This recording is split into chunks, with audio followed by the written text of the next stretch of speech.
कि आप सभी साधक भाई बहनों को मेरा सादर प्रणाम। मैं अपने चैनल में आप सबका स्वागत करता हूं और जितने भी नए सदस्य हमसे जुड़े हैं, जो नए सब्सक्राइबर हैं, उनका धन्यवाद करता हूं, स्वागत करता हूं। और वीडियो के विषय को पूरा समझने के लिए पूरी वीडियो जो भी है सुना कीजिए, पूरी देखा कीजिए, तभी आपको विषय वस्तु समझ आएगा। तो दोस्तों, आज की जो वीडियो मैंने बनाई है, ये मुझे कम से कम 1 साल हो गया। लोग कहते हैं कि सट्टा साधना के ऊपर कोई वीडियो बनाएं, ऐसा मंत्र दें जिसका कोई तोड़ ना हो, जो धोखा ना दे और जिससे कि अर्थव्यवस्था आदमी की सही हो जाए। देखें, सट्टा, मटका, लॉटरी, जुआ, ये सब एक गैर कानूनी कृत्य है। मैं इसमें आपका कोई इस चीज़ का प्रोत्साहन करने के लिए ये यहाँ नहीं दे रहा हूँ। ये केवल उन लोगों के लिए है जो कि बर्बाद हो चुके हैं, पूरी तरह से कंगाली पे आ गए हैं। ये उनके लिए मैं साधना दे रहा हूँ। दूसरी बात, सट्टे का जो हराम का पैसा होता है, वो उसके लिए राहु ग्रह बहुत जिम्मेदार है। राहु ग्रह को यदि सही कर लिया जाए तो उससे भी आकस्मिक धन लाभ होने लगता है। दूसरी बात, अगर धन चाहिए तो लक्ष्मी की साधना करें। अपने जो डेली की रूटीन है, इसे ऐसा कर लें, लक्ष्मी की साधना करें, अच्छी अच्छी साधनाएं करें जिससे कि आपके और आपके परिवार को उससे कोई डिस्टरबेंस ना हो। ये सट्टा साधना भैरव मंत्र द्वारा है। बहुत से मंत्र भैरव के दिए जाते हैं, लेकिन वो मंत्र देखें, कहीं ना कहीं आदमी साधना के स्टैंडर्ड्स के ऊपर पूरा नहीं आ पाता, साधना को उतनी तन्मयता से नहीं कर पाता। सट्टा साधना मतलब किसी आदमी की तकदीर को बदल देना, उसकी भूखमरी को कन्वर्ट कर देना खुशहाली में। और इसमें ज़्यादातर जो लोभ का तत्व कार्य करता है, उसमें मनुष्य लोभ में आकर के अपने जितना उसको चाहिए उससे ज़्यादा उसमें इतना लोभ आ जाता है कि मैं रातों रात करोड़पति बन जाऊं। देखें, कुछ चीज़ें बड़ी ध्यान देने के लायक हैं। जब आपके घर का सती पितृ पूर्वज या आपके कुल देवी कुल देवता उसमें खुश नहीं होंगे तो आपका कुछ नहीं हो सकता। अपने स्वभाव को चेंज करें। कुछ ऐसी मनुष्य के अंदर आदतें होती हैं जो मनुष्य को बर्बादी की तरफ ले जाती हैं। अपनी ज़रूरत भर के लिए सट्टा खेलो। अगर ये सोचोगे कि मैं सट्टे वालों को लूट लूं तो वो संभव नहीं है। एक बार फिर से ध्यान आपको करा दूं मैं, सट्टा आकस्मिक धन प्राप्ति का कोई भी अगर आप साधना करते हो तो उसमें ध्यान रखें, अपने राहु को ऊंचा करें, किसी को गाली ना दें, बिस्तर पर बैठकर खाना ना खाएं। ये बहुत मेन बातें हैं जो आपको कहीं भी मिल जाएंगी, लेकिन आम मिलने वाली वस्तु का मूल्य नहीं पड़ता। जब हमको कोई वस्तु मुफ्त में मिलती है, हम लोग उसकी कदर नहीं करते। भगवान के प्रति सच्ची श्रद्धा रखें, ईश्वर का सदा स्मरण रखें, अपनी मृत्यु को सदा याद रखें। वैसा ही लोगों के साथ व्यवहार करें कि जियो तो ऐसे जैसे आखिरी दिन हो आपका।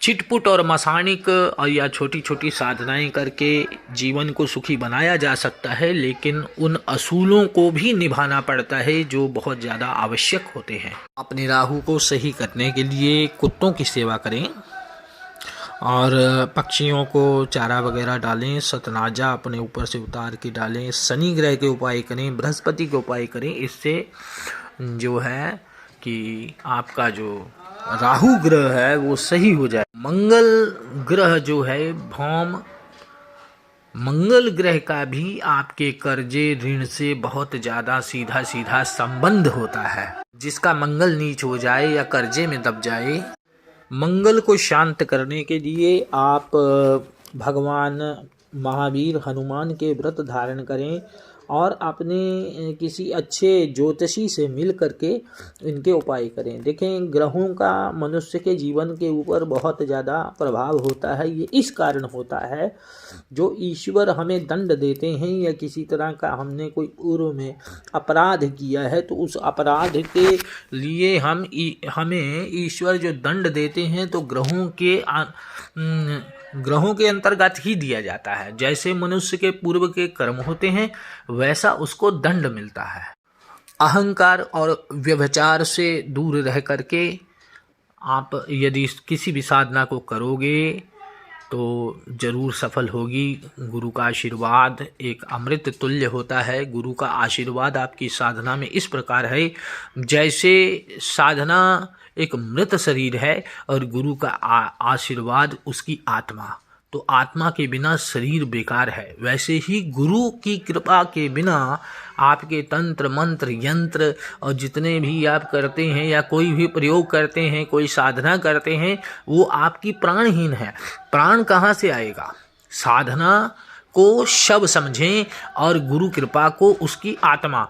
जब तक आत्मा जैसे मनुष्य में ना हो तो वो चलित नहीं होगा, वो चलेगा नहीं, चलायमान नहीं होगा, जीवित नहीं होगा, क्रिया नहीं करेगा, निष्क्रिय होगा, निष्प्रभावी होगा। तो इसलिए गुरु का अवश्य ही हाथ होता है। दूसरी बात ये भी बताऊं आपको, यदा कदा यहाँ कहाँ से विद्या ले करके अगर आप चलाओगे तो वो विद्या नहीं चलेगी। क्यों?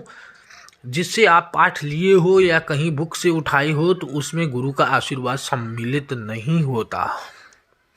गुरु का आशीर्वाद जब तक आपकी साधना में सम्मिलित नहीं होगा वो निष्क्रिय और निष्प्रभाव रहेगा। ये चीज़ याद रखें।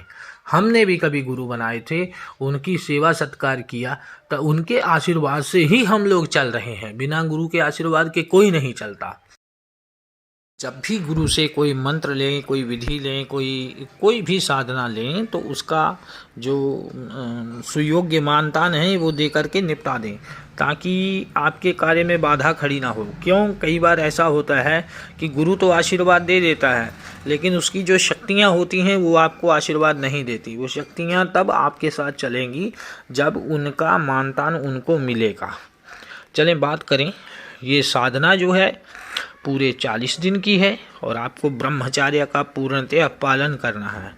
सबसे पहले जीवन शैली को ऐसा बनाएं कि साधना के अनुकूल हो जाए, लेकिन आपको अनुभव तो 2-3 दिन में ही दिखने शुरू हो जाएंगे। साधना के दौरान आपने अपना खाना खुद बनाना है, भूमि पर शयन करना है, बर्तन खुद मांजने हैं और सबसे पहले क्या करना है, घर के किसी एकांत स्थान में एक लकड़ी का पट्टा लेना है और पूर्वाभिमुख हो करके उस पर कपड़ा बिछा देना है। वहाँ कलश का स्थापना करनी है, कलश की, और ग्रहों का पूजन करना है। उसके बाद अपने जो है स्थान देवता, कुल देवता इत्यादि गुरु गणेश का पूजन करना है। वहाँ तस्वीर भैरव जी की लगेगी, लाल फूल चढ़ेंगे और अपनी दाएं ओर यानी आपका मुख बैजोट की तरफ होगा, पूर्वाभिमुख, और अपने दाहिने हाथ को सामने दीपक लगाएं, बाएं हाथ में सामने जल का पात्र रखें। वहाँ धूप दीप इत्यादि फल फूल पान मिठाई जो भी उचित जैसे ब्लॉग में दिया गया है वो पूरा सामान ले करके वो पूरा सामान वहाँ चढ़ाएं और चढ़ाने के बाद साधना शुरू करें। कलश की स्थापना और संकल्प बहुत ज़्यादा आवश्यक होता है। इस साधना के अलावा साधना काल में आपके अलावा उस कमरे में कोई जाए ना, कमरे की बहुत ज़्यादा आवश्यकता होती है। और जब आप पाठ करने का समय चुनें तो ऐसा समय चुनें जिस समय के दौरान वहाँ पे हल्ला गुल्ला या शोर न बचता हो। क्रोध, किसी को जुबान लगाना, मोह या किसी कार्य के ऊपर अपना वचन कह देना या बोल देना वो बंद कर दें। शुद्ध सात्विक भोजन करें, धूप दीप प्रज्वलित करें। इसमें लगातार तो ज्योत नहीं जलती है, लेकिन ये है कि जब तक आप मंत्र जाप करते रहें आपकी ज्योति बुझनी नहीं चाहिए। रुद्राक्ष की माला ले लें, संस्कारित ले लें तो बहुत अच्छी बात है। उसके बाद भगवान शिव का ध्यान करें, गुरु गणेश का ध्यान करें और सरस्वती मंत्र का एक माला जाप करें। वो सरस्वती मंत्र आपको दिया जा रहा है ब्लॉग में। उसके बाद आपको दूसरा मंत्र जो सट्टे का मंत्र है उसकी 5 माला करनी है, या जो भाई ज़्यादा देर तक बैठ सकते हैं तो वो 11 माला कर लें। आपको बहुत अधिक समय नहीं लगेगा, 3 या 4, ज़्यादा से ज़्यादा 5 दिन या हफ्ते में आपको देवता के आपके आसपास होने के संकेत मिलने लग जाएंगे। संकेत समझना बड़ी बात है। कई बार देखें, एक चीज़ और बताता हूँ, देवता प्रवेश करता है सूक्ष्म रूप से आपकी देह में, और आपके मन के विचार एकदम उभरने लगते हैं, आवाज़ें आने लगती हैं, तो वही संकेत होते हैं, वो पकड़ने पड़ते हैं। इस साधना का सीधा सीधा प्रभाव, यदि गुरु की कृपा आप पर हो जाए, इस साधना का सीधा सीधा प्रभाव आपके जितने चक्र हैं उनको भेदते हुए सीधे आज्ञा चक्र के ऊपर होता है, और उससे आने वाली घटनाएं आपको पहले ही दिखनी शुरू हो जाती हैं। पूर्व में मैंने बताया कि 5 रोटी मीठी बनानी है और कुत्तों को प्रतिदिन डालनी ही डालनी है, तेल लगाकर सरसों का। आप जब भी साधना में बैठेंगे, यकदम से आपके सामने एक नंबर आ जाएगा, 2 न्यूमेरिकल होंगे उसमें, यानी कि दड़े का नंबर आपको मिलना शुरू हो जाएगा। फिर आपको ये देखना है कि ये किस दिन, कितने दिनों बाद आ रहा है, किस वार को आ रहा है, ठीक है, और कौन सी में आ रहा है, ये आपको देना सीधा सीधा नंबर प्राप्त होने लग जाएंगे। इस धन का जो पहला धन आए तो उसको अपने इष्ट के प्रति समर्पित कर दें, और उसके बाद जो आप धन सट्टे से प्राप्त करें, अर्जित करें, उसको अच्छे काम में लगाएं, क्योंकि अच्छे काम में लगाएंगे, बीज बचा कर रखोगे तो अगली फसल के लिए तैयारी होगी, तो अगला फसल बो पाओगे। सट्टे की साधना, जो भी बारीकियां और ज़रूरी चीज़ें थीं अपनी तरफ से मैंने कोशिश की है आपको देने की। ऐसा संभव नहीं है कि वीडियो में सारा विषय उतार दूं, वो पॉसिबल नहीं है। छोटी सी वीडियो में इतनी लंबी बातें उतारना संभव नहीं है, तो उसके लिए किसी भी तरह के मेरी मदद की आवश्यकता हो तो आप फ़ोन कर सकते हैं। हाँ, मैं सट्टे का नंबर नहीं देता, क्योंकि साधना ज़रूर की, लेकिन मैं इसको अच्छा नहीं समझता देना। खुद करें, क्योंकि एक दिन आपको ही उठना पड़ेगा। अगर आपने अपना पेट भरना है तो आपको ही अपने मुंह में डालना पड़ेगा, कोई किसी के लिए नहीं उठता है।